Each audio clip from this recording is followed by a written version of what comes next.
जम्मू कश्मीर कांग्रेस के अध्यक्ष तारिक हमीद कर्रा साहब हमारे साथ मौजूद हैं। सर, जम्मू कश्मीर में रिजर्वेशन पॉलिसी को लेकर काफ़ी कंट्रोवर्सी हो रही है। कांग्रेस पार्टी का इस पूरे मसले पर क्या रुख है? देखिए, जहाँ तक कंट्रोवर्सी का ताल्लुक है वो तो एक जमात में आपस का मामला है, तो उस पर तो हम ज़्यादा कुछ कह नहीं सकेंगे। अलबत्ता जहाँ तक कांग्रेस का स्टैंड है, हम लोग कहते हैं कि पहले कास्ट सेंसस हो जाए, उसके बाद में जो भी कोई डिसीजन होगा उसके बाद में ही लिया जा सकता है, उसके बाद में ही क्लियर स्टैंड आ सकता है। आप लोगों की तरफ से सरकार को बाहर से समर्थन दिया गया है। रिजर्वेशन पॉलिसी पर दिल्ली में भी हमने प्रदर्शन देखा। अब उनके ही मेंबर ऑफ पार्लियामेंट वो भी प्रदर्शन कर रहे हैं। तो ये जो मुद्दा है, इस पर उमर अब्दुल्ला ने की तरफ से भी एक 3 रुकनी कमेटी बना दी गई है।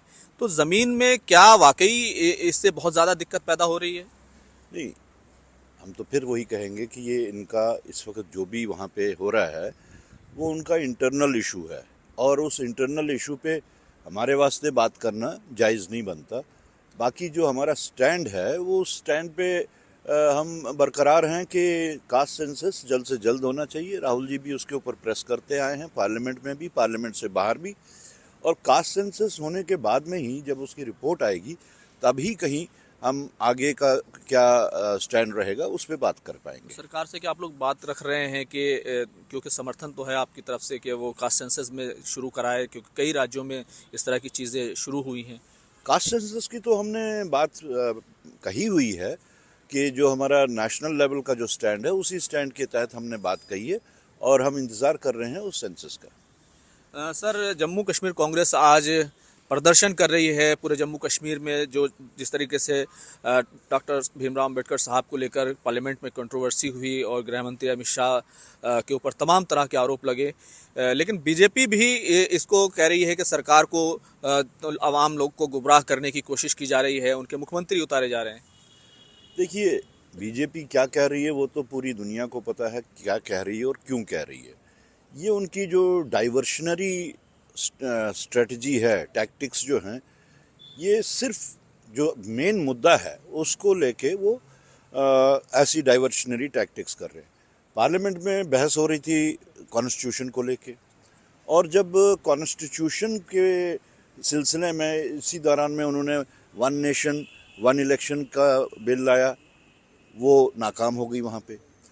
तो उसको डाइवर्शन देने के लिए, उस नाकामी को डाइवर्शन देने के लिए होम मिनिस्टर साहब ने कुछ आपत्तिजनक बातें कहीं।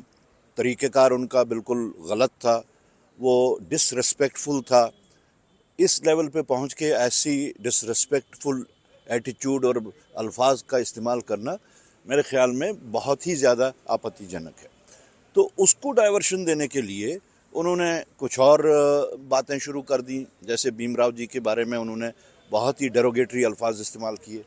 अब जब उन्होंने देखा कि ये सारा मामला जो है पूरे मुल्क में इसकी रिएक्शन हुई है, ये उन्होंने सिर्फ भीमराव जी की ही बेइज्जती नहीं की, ये उन्होंने पूरे दलित समाज की बेइज्जती ही नहीं सिर्फ की, ये उन्होंने कॉन्स्टिट्यूशन की बेइज्जती की, पूरे हिंदुस्तान की लोगों की बेइज्जती की। जिस अंदाज में आर्किटेक्ट ऑफ कॉन्स्टिट्यूशन के बारे में ऐसे अल्फाज का इस्तेमाल करना, ये पूरे मुल्क की बेइज्जती है। तो उस वक्त उसमें जिस वक्त उन्होंने देखा कि सारे मुल्क में अब प्रदर्शन हो रहे हैं, वो भी मिसफायर हो गया उनसे। उन्होंने तो सफाई दी, बाज़ाब्ता प्रेस कॉन्फ्रेंस की। नहीं, सफाई तो खैर वो देते रहेंगे, कब तक देते रहेंगे और कितने लोग उसको मानते हैं तो वो अलग बात है। But at the spur of the moment जो उन्होंने कहा वो सारा उन्होंने देखा, और जिस तरीके से कहा वो भी सब ने देख लिया।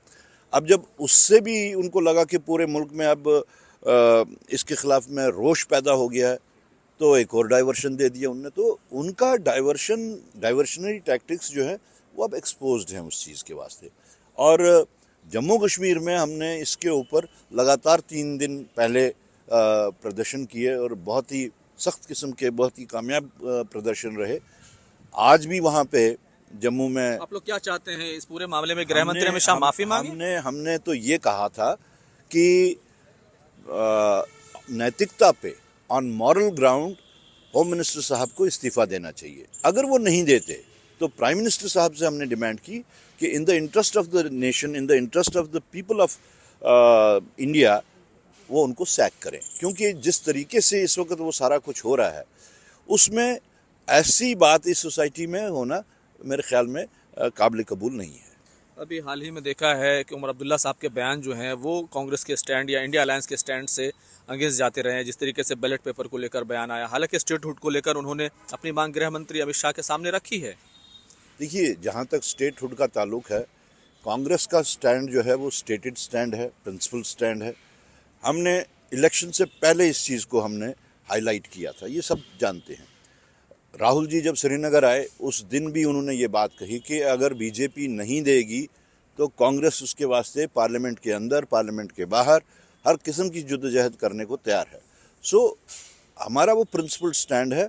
हमने किसी और अनडूएबल चीज़ की बात नहीं की, हमने डूएबल चीज़ की बात की। उसके बाद में इलेक्शन के दौरान भी हमारा वही स्टैंड रहा। हत्ता कि इलेक्शन के बाद में जिस वक्त सरकार बनी, सरकार बनने के बाद भी हमने वही स्टैंड रखा। अब इस वक्त स्टेटहुड को जो है वहाँ पे अगर देखा जाए तो उसके जो चैम्पियंस इस वक्त जो कॉज को आगे बढ़ा रहे हैं तो वो कांग्रेस पार्टी है। हमें बहुत खुशी है कि बाकी लोग भी अब आहिस्ता आहिस्ता उसी स्टैंड पे आ रहे हैं जो कांग्रेस का प्रिंसिपल स्टैंड रहा है। रहा सवाल उमर साहब का उस बारे में बात करना, ये ईवीएम को लेके, तो देखिए ये पार्टीज़ के अलग अलग राय हो सकती है, लेकिन जहाँ कोलिशन धर्मा है, जहाँ अलायंस का एक स्पिरिट होता है, उसका ध्यान रखा जाना बहुत ज़रूरी है। और हम तो ये सजेस्ट कर सकते हैं कि बजाय हम दाएं बाएं बात करने के, ईवीएम के ऊपर बात करने के, अगर हम इतना ही जोर स्टेटहुड पे दें तो स्टेट के लोगों के वास्ते वो ज़्यादा बेहतर रहेगा। सर, आखिरी सवाल मेरा, कांग्रेस पार्टी सत्ता से कब तक जम्मू कश्मीर में दूर रहेगी, कब तक सरकार में शामिल नहीं होगी? नहीं, उसमें भी हमारा स्टेटेड स्टैंड है, उसमें भी हमारा बिल्कुल क्लियर स्टैंड है और नैतिकता की बुनियाद पे है कि इस वक्त देख लीजिए, आज सरकार की ये हालत है कि अभी तक बिजनेस रूल्स नहीं बने। अब वैसी सरकार में आप खुद ही समझ सकते हैं कि लोगों के जो मसले मसाइल हैं वो कैसे हल हो रहे होंगे। आज पूरी एडमिनिस्ट्रेशन जो है वो इस कंफ्यूजन में है कि हम एलजी की जो डिपार्टमेंट्स है उसके अंडर आते हैं या चीफ मिनिस्टर या इलेक्टेड गवर्नमेंट के जो डिपार्टमेंट्स होंगे उसके अंडर आते हैं। अब इसका उन लोगों ने, ब्यूरोक्रेट्स ने, जो वहाँ पे पिकनिक मनाने बेसिकली गए होते हैं, उन्होंने उसका नाजायज़ फ़ायदा उठाना शुरू कर दिया। जो भी काम उनके पास लेके कोई जाए तो वो कहते हैं कि साहब हमें तो पता नहीं कि हम एलजी के साथ हैं या सरकार के साथ हैं। तो ये एक बहुत बड़ी वजह है कि हमारा वहाँ पे इस वक्त हम देखें तो कन्फ्यूजन इतना ज़्यादा है। उसके साथ साथ अगर हम देखें तो स्टेटहुड का मामला है। हमारा सबसे पहले का वही स्टैंड है कि स्टेटहुड होने के बाद ही हम देखेंगे कि हमने सरकार के अंदर जाना है कि नहीं जाना है। अलबत्ता हमारा जो स्टेटेड सपोर्ट है सरकार को बाहर से, वो बदस्तूर है। रिजर्वेशन पॉलिसी में जो यूथ मसला उठा रहे हैं, क्या कांग्रेस पार्टी चाहेगी कि उसको रिव्यू किया जाना चाहिए? हालांकि उमर साहब ने एक कमेटी बनाई है। इसके ऊपर हम तभी बात कर पाएंगे जिस वक्त हमारे पास कास्ट सेंसस आएगा। कास्ट सेंसस से पहले ये बातें कहना जो है ये इमेजिनरी बातें हैं। चलिए, बहुत बहुत शुक्रिया बात करने के लिए। ये थे तारिक हमीद करा साहब। खुर्रम शहजाद, न्यूज़ 18 दिल्ली।